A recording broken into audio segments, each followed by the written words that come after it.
मामला जो भी हो, 1991 का पूजा स्थल कानून ठीक है, लेकिन ये मामला भी तो कोर्ट के जरिए ही चल रहा है ना। तो कोर्ट से अगर कोई इंसाफ मांगने जाता है, कोई श्रद्धालु जाता है, उसको तो मानना चाहिए। क्या दिक्कत है? नहीं, देखिए, पहली चीज़ तो अगर हम टेक्निकल बात करें, पहले तो जो बीजेपी प्रवक्ता ने बात की, देखिए मैं यहाँ गीता की एक अंश से अपनी बात शुरू करना चाहता हूँ, जो श्री कृष्ण ने उस वक्त धृतराष्ट्र से कही थी कि आप ये बात याद रखिए कि वर्तमान को कभी भी अतीत की धरातल पे मत देखिए। अगर आप उस परिप्रेक्ष्य में लाएंगे तो हमेशा सिर्फ विनाश होगा। आप सिर्फ इंसाफ कीजिए। वर्तमान और अतीत दोनों के अलग अलग संदर्भ होते हैं। मैं बीजेपी प्रवक्ता से ये भी पूछ सकता हूँ कि इस्लाम को तो 1450 साल हुए हैं। 2500 वर्ष पहले जब धर्म उत्थान के नाम पर वो मुझे बताएं कि जिस देश के अंदर बुद्ध मत पनपा, जिस बुद्ध को यहाँ ज्ञान प्राप्त हुआ, वही बुद्ध मत भारत में लुप्त क्यों हो गया?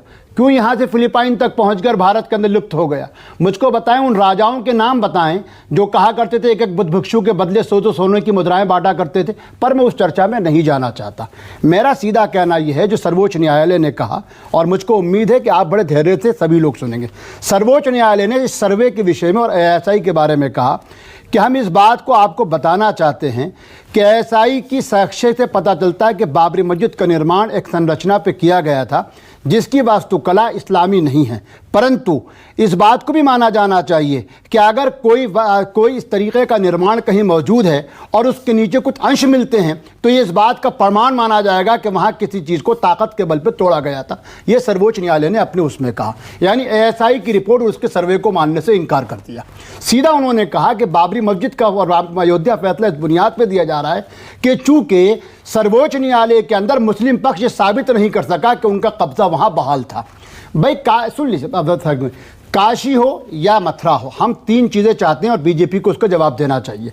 पहली चीज़ तो हम बार बार कह रहे हैं कि अयोध्या को लेके आप जो बातचीत कर रहे थे, पता नहीं मेरा क्यों नहीं आ रहा, मेरी आवाज़ भी जारी नहीं जा रही। जारी अभी वो ये दरअसल वो वहां पर काम रुक गया, इसलिए वो तस्वीरें दिखा रहे हैं, ताजा तस्वीरें वापस आ रहे हैं अभी स्टूडियो। बिल्कुल, पहली चीज तो मैं ये बात पूछना चाहता हूं बीजेपी प्रवक्ता से कि अगर आपके अंदर पूरी, मैं कहता हूं आज आपके पास पूरा एक तरीके से ताकत है, पॉलिटिकल पावर है, आप विश्व की सबसे बड़ी पॉलिटिकल पार्टी हैं, आप मुझको जो विश्व हिंदू परिषद और मुस्लिम पक्ष बातचीत करते थे उस पर एक वाइट पेपर लेके आइए जिसमें बार बार कहा जा रहा था, और फिर आगे की सारी पुरानी बातें छोड़िए। अभी बाबरी मस्जिद का निर्णय आने से पहले संघ और मुस्लिम लोगों के बीच में मुख्तार अब्बास नकवी साहब के जो बातचीत होती थी या अलग अलग मुस्लिम धर्म गुरुओं के साथ मिलते थे, वहां कहीं भी काशी मथुरा की बात नहीं होती थी। वहां कहा जाता था कि बाबरी मस्जिद का फैसला आएगा, अयोध्या का फैसला आएगा, देश में अमन अमान कायम हो जाएगा, विवाद खत्म हो जाएंगे। अरे वही जो तस्लीम रहमानी कह रहा, मैं तस्लीम भाई की तरह भी इतना नाउम्मीद नहीं हुआ हूं। आप में पूरी ताकत है। आप कहिए कि साहब हम वर्शिप एक्ट को नहीं मानते हैं। अब किसी भी सूरत के अंदर केरल के उन चर्चों को, उन 12 जो चर्च हैं जिनके ऊपर यह दावा किया जाता है कि साहब जब वहां पे ईसाई आए थे वो भी मंदिर तोड़ के वहां चर्चों का निर्माण हुआ था, आप उन चर्चों पे भी फैसला कर लीजिए। लेकिन बीजेपी अगर कोई श्रद्धालु कोर्ट जाता है तो उनको कैसे रोक सकती है? कहां रोकती है बीजेपी? तो कैसे रोक सकती है? अरे सर्वे का 5 श्रद्धालु कोर्ट गए, आपको पता है ये मामला हाई कोर्ट में, आपको मालूम होना चाहिए तलाक वाले इशू के अंदर देखिए मानक कानूनी बात को नहीं रोका था, थोड़ा सा कानूनी बात करिए। कानूनी बात मैं कर रहा हूं। बीजेपी की परेशानी यह है कि बीजेपी हमेशा पर्दे के पीछे खड़ी होती है।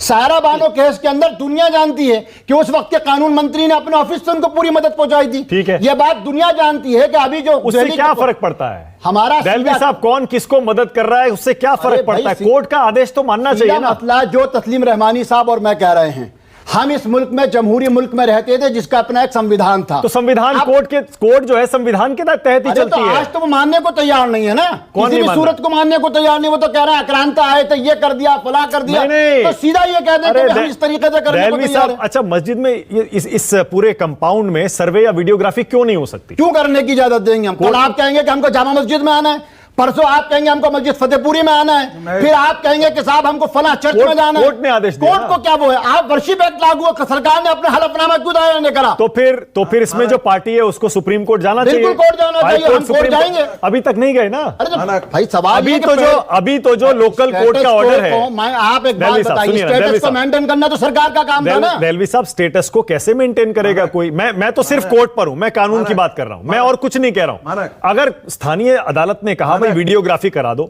क्यों कराएं, किस बुनियाद पे कराएं? कोर्ट ने कहा है, क्यों विवाद है वहां पर। ऐसे विवाद का कल वो कहेंगे साहब यहाँ पे चूंकि अब्दाही की जामा मस्जिद के ऊपर विवाद है, आप यहाँ पे वीडियोग्राफी कराइए, तो क्या मैं इजाजत दे दूंगा? अरे आखिरी बात कह के फिर इनको बुलवाइए। वो भारतीय जनता पार्टी जो आज कोर्ट की दुहाई दे रही है, मुझको बीजेपी प्रवक्ता बताएं, हालांकि जवाब तो जो है हमारे भाटी साहब को देना चाहिए था। आपको कार सेवकों की इतनी चिंता है, आप ये बात क्यों भूल जाते हैं? वही कल्याण सिंह थे और वही मुलायम सिंह थे जिन्होंने मिलकर चुनाव लड़ा था, तब आपको कार सेवक याद नहीं आए थे?